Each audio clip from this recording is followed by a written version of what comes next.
సత్వగుణం గురించి, దైవీ ప్రకృతి గల వాళ్ళే సత్వగుణం కలిగినటువంటి వాళ్ళు. ఆ గుణం కలిగినటువంటి వాళ్ళ గురించి చెప్తున్నాడు భగవంతుడు. నువ్వెక్కడున్నావో విచారణ చేసుకోవడానికి మనకి ఒక్కొక్కటి తెలియచేస్తున్నాడు. దైవ స్వభావం కలిగినటువంటి వాళ్ళు మహాత్ములయ్యా అర్జున. సర్వభూతాలకు నేనే ఆది కారణమని వాళ్ళకి తెలుసు.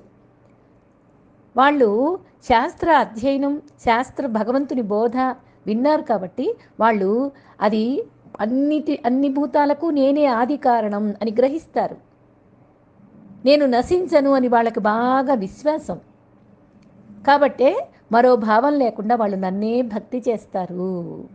వాళ్ళే సత్వగుణంతో ఉన్నటువంటి వాళ్ళు, వాళ్ళే మహాత్ములు, వాళ్ళే దైవీ ప్రకృతి కలిగినటువంటి వాళ్ళు.